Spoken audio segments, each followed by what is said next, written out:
Zelda is back, and unfortunately Nintendo with it, but it will take a video game on the levels of what The Godfather brought to cinema, but for video games to usurp Tears of the Kingdom from its entirely uncontested Game of the Year throne. To not only one-up Breath of the Wild, already a game many consider a top 10 great in the industry's history, but to do so while completely reinventing the game's mechanics and world design top-down is a nigh impossible feat Nintendo managed to do seamlessly. Every new system and change was for the better, and from basic side quests up to the combat and beyond, it is so similar to Breath of the Wild, yet completely different all the same. However, not only was the game better through and through, but its bosses were levels above Breath of the Wild's more than underwhelming showcase. In today's video, we'll be ranking this surprisingly loaded cast of foes from worst to best, and before we begin, we'd like to thank our patrons as always, and make sure to check out our Patreon and Discord server, linked in the description below.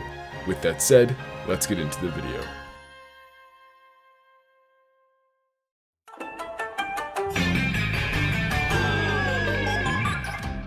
I want to start out by saying that for the most part, this game's bosses are way better than Breath of the Wild's. They're both more visually distinct and memorable, as well as more generally enjoyable. While I was harsh on the dungeons, basically everything outside of those was pretty great. That said, very few things in life exist without at least one or two rotten elements lurking within. Some white chocolate in any box, if you catch my drift. Master Koga's return was something I was quite pleased to see early on in my ventures down into the depths, and his fights were by and large some of the best Tears of the Kingdom had to offer. Unfortunately, this third bout remains a flagrant outlier. I can count the amount of times water traversal has been fun in a game on one hand, and this is not one of them. Indeed, it would seem that we can add Link never learning to swim faster than 1/10 of a mile per hour to the long list of Zelda series staples, up there with him never getting to pork Zelda or figuring out how to make noises other than grunts. Hitting Master Koga with arrows is common sense at this point, but the giant mutated fucking cluster of elephants in the room is that getting to him after hitting him often leaves you with enough time to get an average of, 0.5 hits per fucking cycle. Assuming your weapon of choice isn't some heinously overpowered instrument of destruction, you're going to be spending an awful lot of time doggy paddling towards Koga's Yiga orgy raft, an experience which can only be described as Japanese water torture. Not since I last fell off of Avion and Shadow of the Colossus have I endured such stark aquatically based boredom. The insult to injury comes from his merry band of jerk-off archers that ride around him and pelt you with arrows should you remain still too long in the waters during the awkward chase portion of the fight. It doesn't pose a serious threat, but watching Link get staggered out of whatever he's doing and let out a pained yell every 5 seconds is like trying to talk to a child who starts interrupting you with frantic gibberish every time you open your mouth. Just for this fight alone, I hope Master Koga died for good following the final duel. Fuckhead.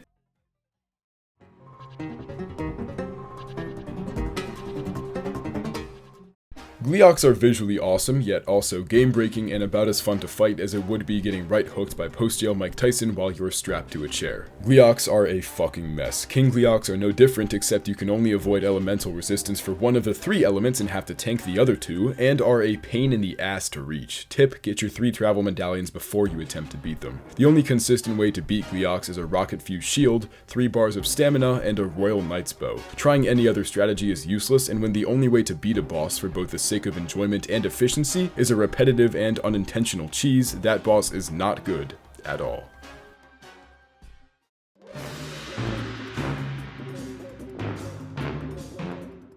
Yunobo was an annoying pussy in the first game, so I was glad to see he'd manned up and moved on to selling drugs to children and insulting everyone he meets. Unfortunately, it's just a side effect of the mask he got, which changes his personality and grants him access to the sex cult from Eyes Wide Shut. In a fight, the only thing he has going for him is his relentless charging towards nothing in particular. He'll have his mask busted in no time, and he'll be back to acting like the kind of person who wears masks in public and carries hand sanitizer around years after COVID stopped being relevant.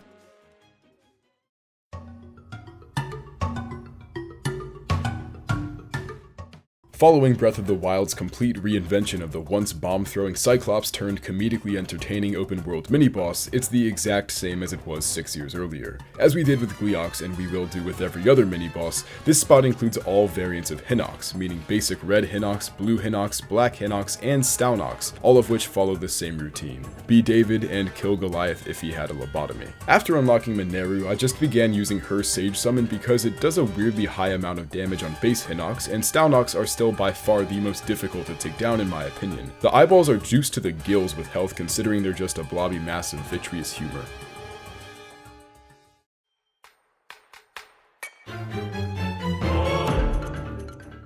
I went out on a limb as a Thardus defender in my Metroid Prime Remastered video a few months back, so it is only fitting I once again find myself advocating for a rock monster. While perhaps not the most interestingly designed creature out there, I'm always pleased to see one of these buffoons rise from the earth, and with it about 2,000 rupees worth of gemstones. At least, that would be the case if this was Breath of the Wild we were talking about. Hyrule seems to have suffered a bout of inflation rivaling 1946 Hungary, look it up, between the events of this game and the last, with nothing in the world short of a diamond earning you cash enough to buy more than a few grains of Hylian rice. That is, of course, unless you know how to jump. Enter the shield surfing animation, select an item you have only one of, followed by the diamonds held in the bottom rightmost inventory slot, and then exit the menu and hit the ground and pick them up again. That would duplicate your items though, which is evil and something I would never do or advocate others to do. I love Nintendo and start every morning with a jerk tribute to their entire shareholder committee and legal team. Thank you for making Stone Tie-Dye! I love you!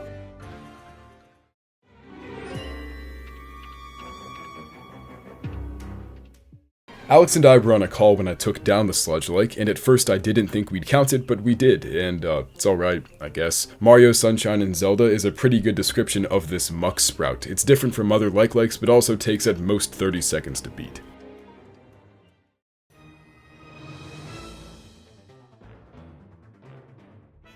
A lot of you commented asking where the Spirit Temple would place in my dungeon ranking, despite me clearly stating that it would be omitted and why. First off, I'm a bit embarrassed that people this stupid watch our videos because it implies some sort of link between us. It's like having a prostitute for a mother or a friend who thinks Kingdom Hearts is a good game. Secondly, the Spirit Temple fucking sucks. Now that the dust has settled and the shock and awe of getting a mecha has worn off, I think we can all agree that the mech kind of gargles cum. It moves like a diseased snail, and killing even a single moblin feels as slow as that wretchedly tedious quest to open all the fairy fountains. The fact that a fight demands use of it could have very well been a recipe for disaster, but thankfully the way it played out mitigated a lot of the main issues inherent to the robot. 1. Most of your damage comes from knocking it into the walls rather than from whacking it with a 2 damage spike ball. Secondly, it provides movement options for the robot that grant it the mobility it should have by default if they wanted me to actually use this thing outside of this one hyper-specific circumstance. Totally serviceable fight, but I don't think it holds a candle to any of the other main bosses.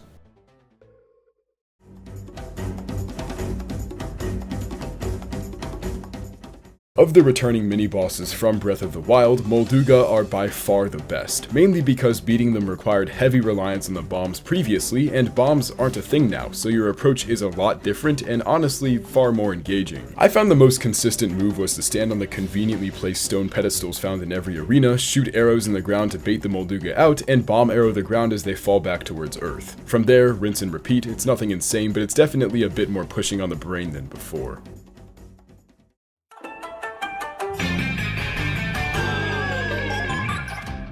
This is a fight I found rather hard to place. If you know what to do, like you would in a potential replay, it's pretty rock solid entertainment. If you don't, figuring out how to beat him is a befuddling chore that leaves you ashamed when you realize just how simple what you're supposed to do is.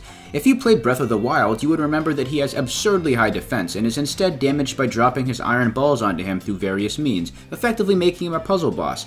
Expecting more of the same, I spent an embarrassing amount of time trying to run him over with a hot rod thinking it was another gimmick fight. Nope! You just hit him a ton. Either way, you're doing a sad little pittance of damage assuming you stumble onto him early in the game like I did. It's a good fight in a design sense, but I would have appreciated some indicator that you don't use the vehicle to damage him, which I think is a reasonable assumption with how much this game otherwise tries to force Ultra Hand. As it is, I endured the humiliation of barking up the wrong tree for far too long, and it left a bad taste in my mouth. I'm not trying to be Mr. "This game sucks because I'm bad at it." Someone please vindicate me and tell me they also had this experience.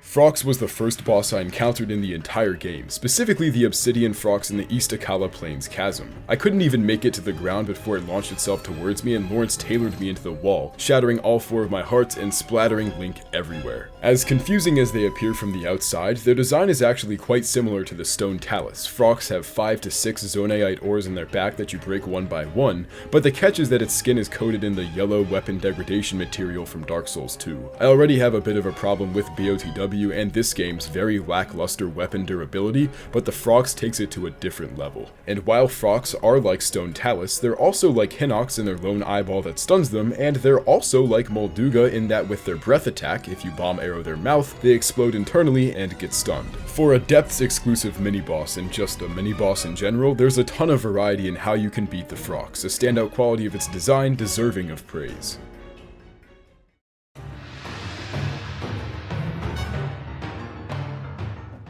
Goma is back for the 1,000,000th time. At this point, Goma is starting to feel less like an exotic, freakish creature a la the trapdoor spider, and more so like a breed of Hylian cockroach. That would explain why droves of them are also found in the depths for some reason. Ribbing aside, Goma has historically had pretty good fights, so they could have picked a worse dead horse to beat. While Yunobo's power is a wretched, clunky disaster in traversal situations, I found it to work quite well in the boss fight. No matter where you aim him, there's a pretty good chance he's going to collide with some legs at one point or another, which sends Goma crashing down for you to pummel. You can get some rather cinematic clips out of this fight, with mine ending by frantic arrow fire as I was surrounded by timed explosive crack rocks. I love to jeer at everything, as you know, but frankly, even the number 10 boss here is better than like 75% of the rest of the series, so I'll give some rare accolades. From here out, stuff gets quite solid. Don't worry guys, I'm not going soft, just a tender moment.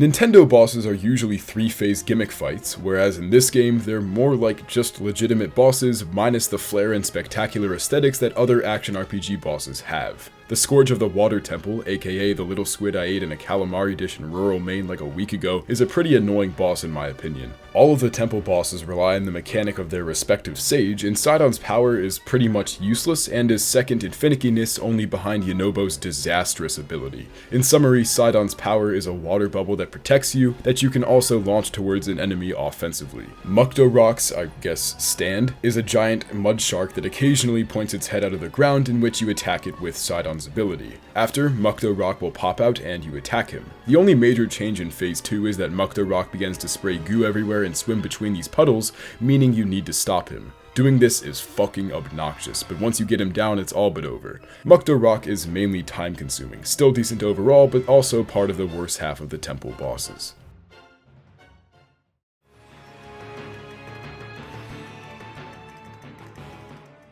This was the first major boss I fought, which led to the astounding discovery that the pattern of the Gerudo dungeon being by far the most difficult was once again repeated here. A moment of silence for my poor Four Hearts Link, of which no footage survives, dying untold scores of times to this diabolical beast. First off, props for being the only main boss I never saw repeated again in the overworld. That always takes away the heft from a boss to me because it makes them feel disposable and less one of a kind. You didn't kill the Marbled Goma or the Mukdo Rock, merely a Marbled Goma and a Mukdo Rock, you know what I mean? There may be more Queen Gibdos out there that I just don't know about, but if there are, please don't tell me. I want to keep the illusion going. There are a ton of moving parts to this fight, like the weakness Gibdos share to Light and the lightning ability you need to catch up to Riju to kick off.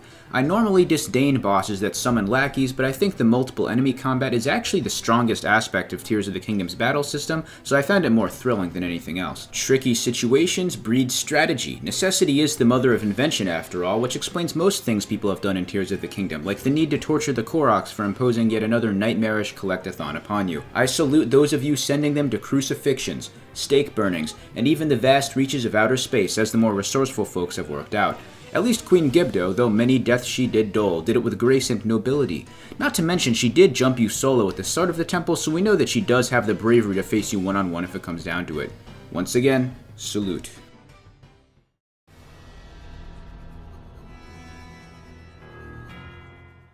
Alex loved Phantom Ganon, but he just didn't do it for me. It's fun, sure, but the main boss you fight in the Hyrule Castle throne room is quite long, and taking on multiple enemies with spears at once in this game's combat system does not work well. As expected, the timing of Flurry Rush counters is extremely lenient, but the spear variant is not lenient at all, and just like any other spear-wielding boss ever, namely the Soul of Cinder as well, he is a pain to take down. When he uses the club or sword, he's actually fun to fight, but my main problem with Phantom Ganon is that it's just far too long and repetitive for me. A point I'll now additionally tack onto Demon King Ganondorf as well so as to not repeat myself later. They're basically the same fight, just that Ganondorf is even fucking longer. Phantom Ganon is a cool sequence, I guess, but in terms of gameplay, it's fairly plain.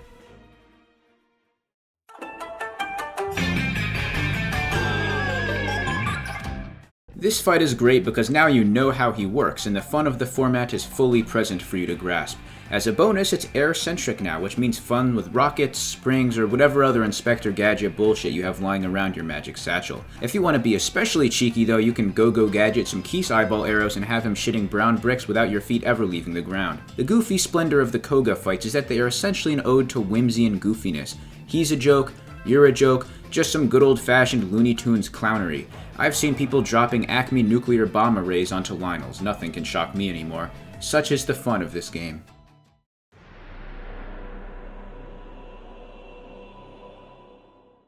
As I said in the Phantom Ganon bit, Demon King Ganondorf is the exact same fight for phases 1 and 2, except you can only damage him during flurry rushes, and in the second phase, you need to do 2 dodges to hit him. Well, that's kind of true. After a certain point, I just gave up dodging altogether, cornered Ganondorf to a wall, and just tanked damage and beat him to a pulp to get to the Demon Dragon, which, while less fun than Ganondorf, is the best part of this fight in my opinion. Its design is fairly simple. He has 5 weak spots across his body, Farosh drops you off above him, you land on one spot, destroy it, then do it over again. But the spectacle is honestly quite good, and the Demon Dragon's design is great as well, much better than the Calamity Ganon Dragon from Breath of the Wild.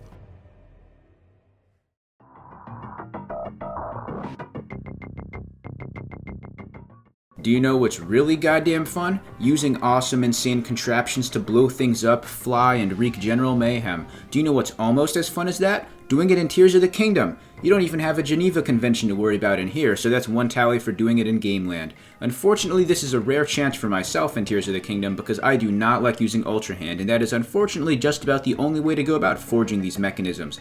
That is, with the exception of this one, fuck building. Here's a totally operational airplane with absurd offensive capabilities. Have fun! Bye! This boss could easily be an immobile toenail for all I care, as long as I got to blow it up and buzz around. Bonus points for actually being a legit boss though. Its efforts to hit you are feeble at best, but that's a good thing if we're being honest. It would just take away from the fun if you actually had to care about the debris they piss out at you. Just lean back, relax, and enjoy the power fantasy, man.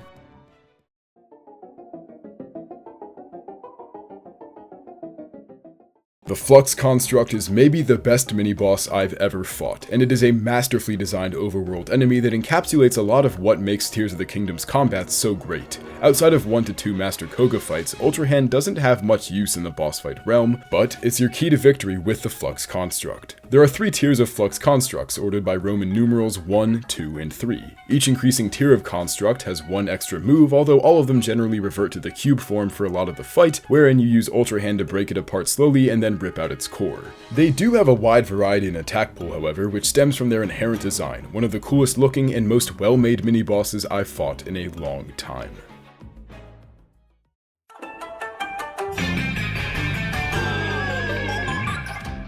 While this may resemble the far lower-placed Seized Construct, the key difference is that you can fight him without using the Boredomtron 9000. You can also do that if you want for some reason, but you don't gotta.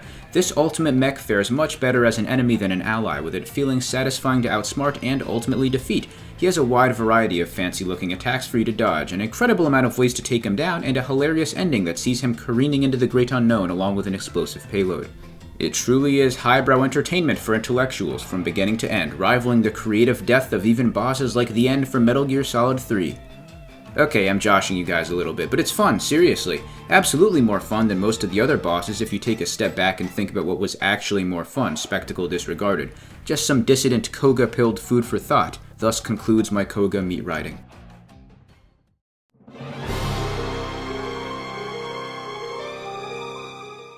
Immediately, Colgera stood out to me as the best boss in the game. Maybe because I had a full stamina wheel and could do both phases in a single cycle. Nonetheless, it looks great visually, and a mid-air boss inside the Wind Temple is by far the coolest setting of any fight in the game. Colgera works a lot like, and looks a lot like, a Mario Galaxy boss in my eyes. His body has multiple breakable hearts, or whatever you like to call them, that you break with arrows. In the later phases, he begins to fly towards you vertically and horizontally, and the volume of tornadoes it launches at you increases significantly as well. It's a very simple boss, but extremely effective in what it sets out to do.